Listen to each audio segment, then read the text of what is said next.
Jaganmohan Reddy why not 175కి Modi బ్రేకులు వేయబోతున్నారా? అందులో భాగంగానే పురంధరేశ్వరిని తెర మీదకి తీసుకొచ్చారా అంటే అవునని సమాధానం ఇస్తున్నారు కొంతమంది రాజకీయ విశ్లేషకులు. ఇక ఇదే అంశానికి సంబంధించి మనతో మాట్లాడేందుకు ప్రముఖ రాజకీయ విశ్లేషకులు జగదేవ్ గారు మనతో ఉన్నారు. ఆయనతో మాట్లాడదు. జగదేవ్ గారు నమస్తే అండి. నమస్తే. జగన్మోహన్ రెడ్డి వైనాట్ 175కి మోదీ బ్రేకులు వేయబోతున్నారా? అందులో భాగంగానే ఈరోజు పురంధరేశ్వరి మీడియా ముందుకొచ్చి జగన్మోహన్ రెడ్డి వైనాట్ 175 వెనక ఒక పక్కా వ్యూహం ఉందని, దొంగ ఓట్లు వ్యవహారంలోనే జగన్మోహన్ రెడ్డి వైనాట్ 175 అంటూ ప్రగల్భాలు పలుకుతున్నాడు అంటూ కూడా పురంధరేశ్వరి గారు కొన్ని వ్యాఖ్యానాలు చేశారు. ఏంటి సార్, నిజంగానే దొంగ ఓట్ల వ్యవహారంలోనే జగన్మోహన్ రెడ్డి వైనాట్ 175 అనేటువంటి స్లోగన్ని తెర మీదకి తీసుకొచ్చారా? ఆయన ధైర్యం ఏంటి అంటే కేవలం ఈ దొంగ ఓట్లేనా అంటే ఏం చెప్తారు? అంటే పురంధరేశ్వరి గారి వ్యాఖ్యలను కొట్టిపడేయడానికి లేదు. ఎందుకు లేదంటే ఒక జాతీయ పార్టీకి సంబంధించిన రాష్ట్ర అధ్యక్షురాలు ఆవిడ. అండ్ మోర్ ఓవర్ ఆవిడ మొదటి నుంచి కూడా జగన్మోహన్ రెడ్డి గారి ప్రభుత్వం మీద కానీ, జగన్మోహన్ రెడ్డి గారి కొన్ని రకాల ఆగడాల మీద, అంటే ఆగడాలు అనొచ్చో లేదో అభియోగాలు అనుకోవచ్చు, అటువంటి వాటి మీద ఆవిడ చాలాసార్లు స్పందించారు, లేఖలు కూడా రాశారు. ఎస్పెషల్లీ కొన్ని సందర్భాల్లో కొన్ని ప్రాంతాలు పర్యటించినప్పుడు ఆ లిక్కర్ మద్యం షాపులకు సంబంధించి జరిగే స్కాముల్ని లైవ్లో బయట పెట్టడం, అలాగే ఇసుక ర్యాంపులకు సంబంధించి లేఖలు రాయడం, అలాగే 10 ఏళ్ళ నుంచి బెయిల్ మీద ఉన్న వ్యక్తి మీద ఏమీ స్పందించట్లేదా అని సుప్రీంకోర్టుకు కూడా లేఖ రాసిన దాఖలాలు ఉన్నాయి. సో వీటన్నిటి మీద ఈవిడికి ఖచ్చితంగా జాతీయ పార్టీకి సంబంధించిన అధ్యక్షురాలు కాబట్టి రాష్ట్రానికి కొన్ని సూచనలు అయితే ఉంటాయి, ఊరికే ఉండకపోకుండా ఉండవు కదా. ఇప్పుడు మొన్న చంద్రబాబు నాయుడు గారు, పవన్ కళ్యాణ్ గారు వెళ్ళారు, కలిశారు అమిత్ షా గారిని. At the same time Jaganmohan Reddy గారు కూడా అక్కడే ఉన్నారు, అక్కడ కూడా ఆయన మోడీ గారిని కలిశారు. ఈ మొత్తం వ్యవహారం అంతా కూడా ఆవిడకి ప్రత్యక్షంగానో పరోక్షంగానో లేదంటే కొంతమంది జాతీయ నాయకుల ద్వారాగానో ఎంతో కొంత ఇన్ఫర్మేషన్ ఉండే ఉంటుందిగా, ప్రతిదీ తెలుస్తుందిగా. ఇకపోతే ఆవిడ అంత ఓపెన్గా పబ్లిక్గా స్టేట్మెంట్ ఇచ్చారంటే నిప్పు లేనిదే పొగరాదు అనేది ఒక అభిప్రాయం. ఎందుకంటే 2019లో ఆయన 151 సీట్లతో జగన్మోహన్ రెడ్డి గారి గవర్నమెంట్ ఫామ్ చేసిన తర్వాత చాలామంది విశ్లేషకుల అభిప్రాయం ఏంటంటే చంద్రబాబు గారి మీద వ్యతిరేకత ఉంది, లేదనట్లేదు, కానీ మరీ ఈయనకి 23 సీట్లకే పరిమితమయ్యి ఆయనకి 151 సీట్లు వచ్చేంత క్రేజ్ అయితే లేదు జగన్మోహన్ రెడ్డి గారికి అనేది చాలామంది విశ్లేషకుల అభిప్రాయం, అందులో నా అభిప్రాయం కూడా. ఎందుకంటే ఒకటి, జనసేన టీడీపీ విడివిడిగా పోటీ చేసే అనుకుందాం. ఎంత పోటీ చేసినా చంద్రబాబు గారికి రావాల్సిన కనీసం ఒక 50-60 రావాలిగా, అవి రాలేదు.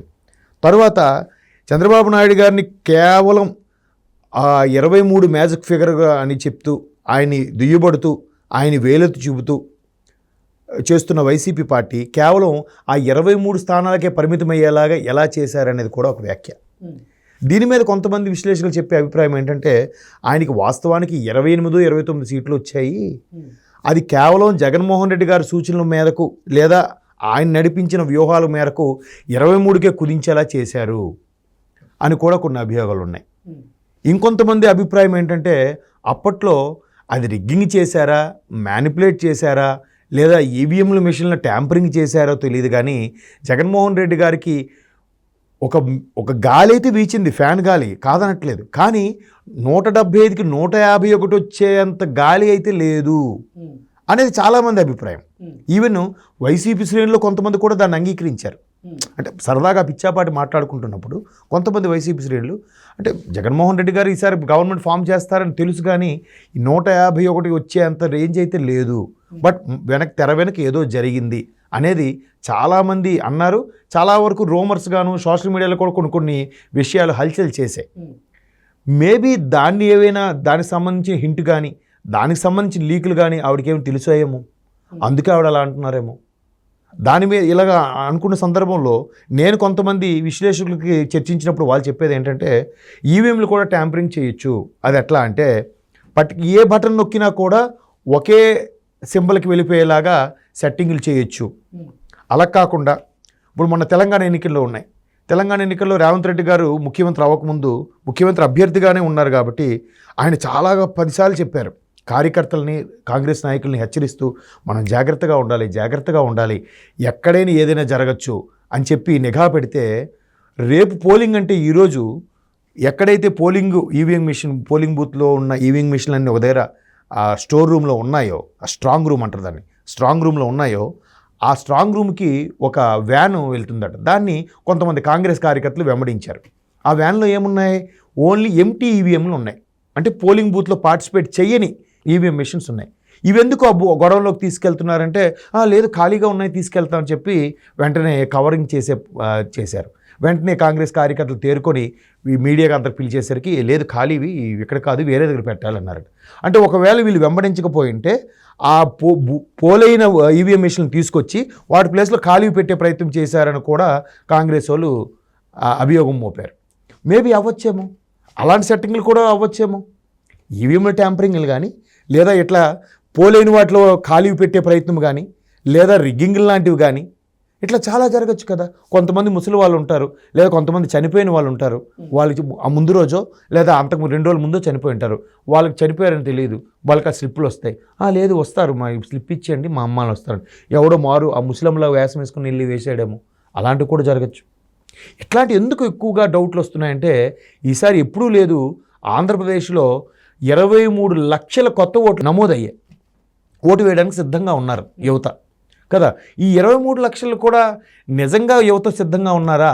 ఇక్కడ కూడా కొన్ని ఒక్కొక్క పేరు మీద 2 3 నమోదు చేశారనేది కూడా కొంత క్వశ్చన్ మార్కు. మొన్న విజయవాడలో జరిగిన ఎలక్షన్ కమిషన్ సిబ్బంది వచ్చినప్పుడు వాళ్ళకి కూడా జనసేన టీడీపీ వాళ్ళు ఈ అభియోగాలను మోపి ఈ మీద కంప్లైంట్ ఇవ్వడం కూడా జరిగింది. ఇంకొన్ని జిల్లాల్లో సుమారుగా ఉభయ గోదావరి జిల్లాల్లోనే 8 లక్షల ఓట్లు గల్లంతయ్యాయంట. ఎందుకయ్యాయో తెలియదు, ఎవరు చేశారో తెలియదు, ఎవరు ఓట్లు గల్లంతయ్యాయో తెలియదు, ఎవరు ప్రయోజనాల కోసం ఇవన్నీ జరుగుతున్నాయి. సో ఇట్లాంటి చాలా అభియోగాలని బేరీజ్ వేసుకొని పురంధరేశ్వరి గారు ఆ మాట అనుండొచ్చు. అండ్ మోర్ ఓవర్ జాతీయ పార్టీకి చెందిన రాష్ట్ర అధ్యక్షురాలు కాబట్టి ఆవిడకేవో కొన్ని ఇన్ఫర్మేషన్ ఉంటుంది. లేకుండా ఆవిడ అంత పిచ్చాపాటిగా మాట్లాడేది కదా. ఊరికే వాడలాంటోడు వీడలాంటోడు అనేరు కదా. ఇప్పుడున్న రాజకీయ నాయకులు సన్నాసి యాదవ 420 అని వాళ్ళు మాట్లాడుతున్నారు, కానీ ఆవిడ ఎప్పుడు అలా మాట్లాడలేదుగా. ఆవిడెప్పుడు హుందాగా మాట్లాడారు, గౌరవంగానే విమర్శించారు. సో ఆ విమర్శలో ఇది చెప్పారు అంటే, ఒకటి ఆవిడకి లీక్ ఏదో దొరుకుండొచ్చు, రెండోది సెంట్రల్లో ఉండి ఆవిడకి ఏమైనా ఇన్ఫర్మేషన్ కూడా ఉందేమో, లేదా కేంద్ర బీజేపీ ఈ విధంగా చెక్ పెట్టడానికి ముందుగానే ఈవిడ ద్వారా ఒక స్టేట్మెంట్ ఇప్పించి హింట్గా అనుకోవచ్చు కూడా వైసీపీకి. ఏదైనా జరగచ్చు. అంటే అప్పుడులో నాకు చాలా విమర్శలు ఉన్నాయి దీని మీద. అట్లా అరే ఇంత స్థాయిలో వ్యతిరేకత లేదే చంద్రబాబుకి, లేదంటే ఏమైనా ట్యాంపరింగ్ జరిగాయా లేదా ఏమైనా జరిగాయా అని కూడా చాలామంది అన్నారు. బట్ వాస్తవాలు ఎవరికీ తెలియదు. దీని మీద ఎవరు కూడా ఒక పిటిషన్ వేయలేదు. వేసినా కూడా ఎలక్షన్ కమిషన్ ఎక్కడ స్పందించలేదు. కేంద్రం కూడా దీని మీద మరలా దీన్ని ఎందుకు ఇలా జరిగింది, ఇంత ఇదయ్యాయా అనే ఉద్దేశంలో కూడా ఎక్కడ ఎంక్వైరీ చేయించే ప్రయత్నం చేయలేదు. ఇది కొన్ని రోజులు కొన్నేళ్ళ తర్వాత మళ్ళీ బయటకు వస్తాయి. అప్పటికి ఈలోగా పదవులు కూడా అయిపోతాయి. ఇప్పుడు మొన్న శ్రీనివాస్ గౌడ్ గారు మాజీ మంత్రి బీఆర్ఎస్లో, ఆయన ఎన్నిక చెల్లదని హైకోర్టు తీర్పు ఇచ్చింది. లాభం ఏంటి? ఇంకా 4 రోజుల్లో ఎన్నికలు ఉన్నాయనగా అప్పుడు తీర్పు ఇచ్చింది. అలాగా డ్రాగన్ అవుతున్న నేపథ్యంలో ఎన్నో ఏళ్ళ తర్వాత ఈ విషయాలు కూడా బయటకు వచ్చే ఛాన్సెస్ ఉన్నాయి. ఆ వచ్చే అవకాశం ఇప్పుడే ఈవిడ స్టేట్మెంట్ రూపంలో ఇచ్చారేమో. చూద్దాం ఇది ఇంకా రాబోయే రోజుల్లో ఎటువంటి విషయాలు బయటకు వస్తాయన్నది పురంధేశ్వరి లాంటి వాళ్ళు మాట్లాడారంటే కొట్టిపడేయడానికి అవకాశం లేదు.